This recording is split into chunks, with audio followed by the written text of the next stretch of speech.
कहते हैं कि सुबह का भूला यदि शाम को घर लौट आए तो उसे भूला नहीं कहते। बिल्कुल, ऐसा ही हम देख रहे हैं। एक तो द्वारकाबाई साहिब वापस आ चुकी हैं। गौतम बाई साहिब को अपनी बड़ी बहन मान रही है, जो आज हमने देखा।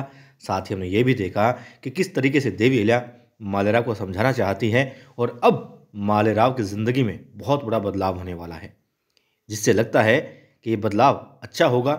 मल्हार राव सुधार जी भी यही सोच रहे हैं। गौतम बाई साहिब का ये सुझाव है कि इससे मालेराव शाम को घर लौट आएगा, यानी कि सुधर जाएगा। उसकी शादी की बात हो रही है। जी हाँ, देखिए आज हमने क्या देखा। देवी अहिल्या की सासूबाई गौतम बाई साहिब और द्वारकाबाई साहिब बात कर रही होती हैं और उनकी बातें हो रही हैं मालेराव के विषय में। द्वारकाबाई साहिब कहती है कि उन्हें लगता है जो देवी अहिल्या कर रही है मालेराव के साथ में बिल्कुल सही कर रही हैं, लेकिन क्या इससे वो सुधर जाएगा? अब इस विषय में उनकी बातें होती हैं। फिर वहाँ से जी हाँ, एक नया विचार गौतम बाई साहिब के मन में आता है। अब दिखाते हैं देवी अहिल्या चिंतित होती हैं, मालेराव होलकर के बारे में बात कर रही होती हैं तुकोजी के साथ में। देवी अहिल्या बहुत ज़्यादा चिंतित होती हैं मालेराव के व्यवहार को लेकर के। वो रो रही होती हैं और कहती हैं कि मैं मालेराव का भला ही चाहती हूँ, मगर मालेराव हमेशा बुरा ही सोचता है। जब भी देवी अहिल्या उसे कुछ अच्छा कहना चाहती हैं, वो उसका गलत अर्थ निकालता है। जब भी वो सही कहती हैं या फिर कोई अच्छी बात उसे बताती हैं, वो उसे नकारात्मकता की तरफ ले जाता है, गलत ही समझता है। आखिर देवी अहिल्या करे तो करे क्या? अब तो मुझे कहते हैं आप चिंता ना करें, अभी बच्चा है, धीरे धीरे सब सही हो जाएगा और एक वक्त ऐसा आएगा उसे अपनी गलतियों का एहसास भी होगा और हर गलती के लिए सैकड़ों बार आपसे माफ़ी भी मांगेगा। और वहाँ महल में दिखाते हैं गौतम बाई साहिब अचानक से डर जाती हैं। क्यों? क्योंकि डर गए थे मल्हार राव सूबेदार जी। अब गौतम बाई साहिब उनके पास जाती है, पूछती है क्या हुआ, तो बताते हैं। उन्हें ऐसा लगा कि देवी अहिल्या किसी मुश्किल में है। फिर वो कहते हैं देखो आपने सारी जिम्मेदारियाँ उसके ऊपर सौंप रखी है, अब वो भला क्या क्या करे। आप खुद जानते हैं, आपने जो कहा उसने हमेशा सर झुकाकर मान लिया। अब आप चाहते हैं मालवा की जिम्मेदारी निभाएं तो निभा रही है। और आप तो जानते हैं, बेशक जनता ना जानती हो, कि इस गद्दी पर या जो भी पद होता है उसके साथ साथ जिम्मेदारियां भी होती हैं।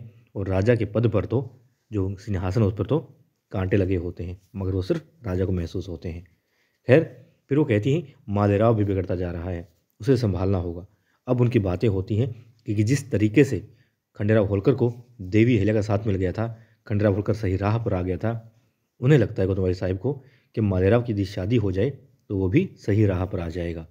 अब मल्हार राव सुधारी कहते हैं ठीक है, यदि तुम्हें ऐसा लगता है कि ऐसा हो सकता है तो वो देवी अहिल्या से इस बारे में बात करेंगे। और फिर गौतम बाई साहिब कहती है कि हाँ, यदि आप बात करेंगे तो वो मान ही जाएंगी।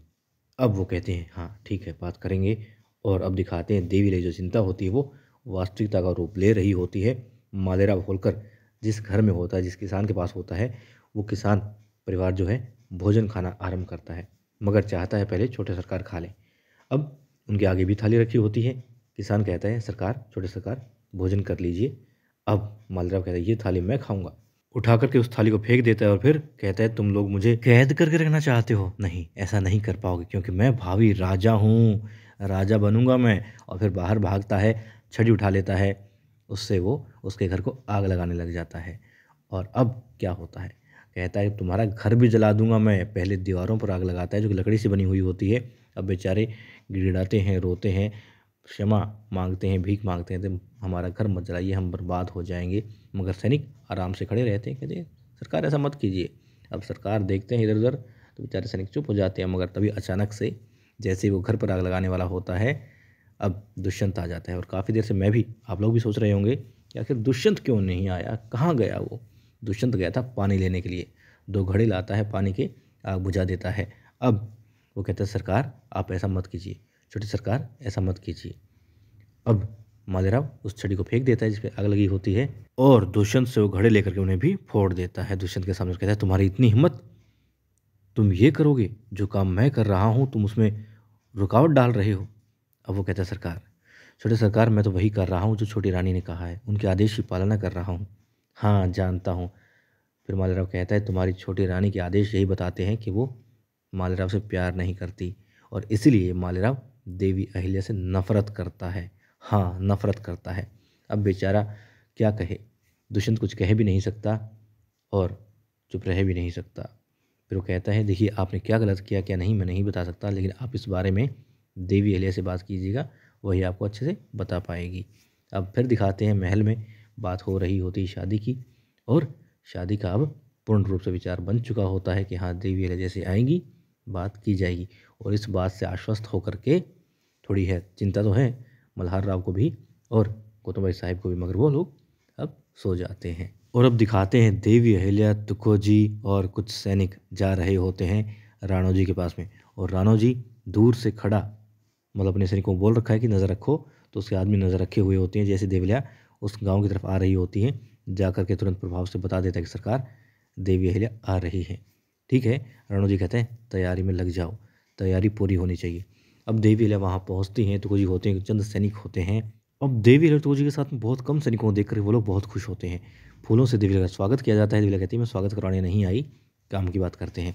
अब वो कहता है सैनिकों को रो देता है बाहर, कहता है अब अंदर आके क्या करूँगा जब हमने सिर्फ बात ही करनी है।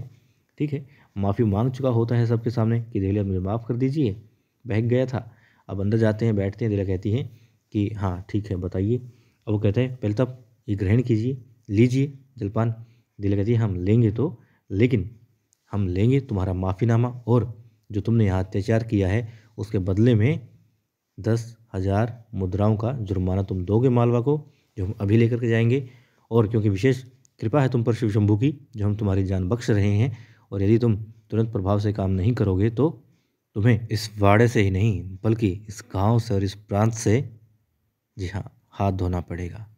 बाकी तुम अच्छे से समझते हो। तो कहते जी बिल्कुल बिल्कुल, माफ़ कीजिएगा मैं बस बहक गया था, और अब आप जैसा चाहते हैं वैसा ही होगा। अब क्या होगा, क्या देवी अहिल्या उनसे बात करेंगी? हालांकि देवी अहिल्या यहाँ पर बहुत ही सख्त लहजे में दिखाई दे रही हैं। बेशक वो लोग 2 लोग अंदर आए हैं, मगर देवी अहिल्या का लहजा बता रहा है कि राणोजी तुम चंद सैनिकों को देख करके खुश मत हो, हम तुम्हारा वर्चस्व मिटा सकते हैं, इतनी ताकत और हिम्मत हम रखते हैं।